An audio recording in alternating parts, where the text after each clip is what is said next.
করছে, এর বিরুদ্ধে আমরা। আর কি এর বিরুদ্ধে? নতুন করে ওয়াকফ করার যায় রাস্তাটা প্রায় বন্ধই করে দিয়েছে। কারণ ওখানে আইনে বলা আছে 5 বছর কম করে প্র্যাকটিসিং ইসলামের মধ্যে থাকতে হবে। এবার প্র্যাকটিসিং ইসলামটা কি ভাই? ডেফিনিশনটা কি, সংজ্ঞাটা কি, যে এইটা হচ্ছে প্র্যাকটিসিং ইসলাম।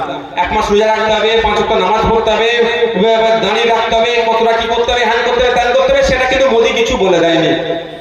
আর ইসলামের মধ্যে প্র্যাকটিসিং নন প্র্যাকটিসিং ইসলামও কিছু নাই।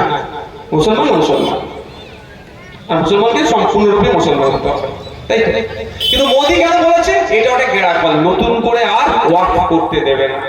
এবার আমার এখানে বলি, আপনাদের এখানকার ইমাম সাহেবের কথা বলি, সবার কথা বাদ দিয়ে দিই। কাজে কামে যায়, এটা একাত্ত আর কারক্ত নামাজ কাজা হয়ে যেতে পারে, কাজা পড়তেই হবে অবশ্যই।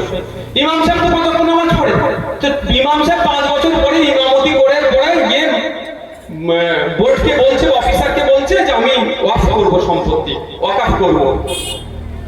তো ইমাম সাহেবের দিকে তাকিয়ে অফিসার যদি বলে তুমি 5 ওয়াক্ত নামাজ পড়ো, 5 বছর ধরে 5 ওয়াক্ত নামাজ পড়েছো, বলবে হ্যাঁ আমি ইমাম সাহেব। বলবে মিথ্যা কথা, তোমার কপালে দাগ নাই কেন? সবার কপালে ভাই দাগ থাকে,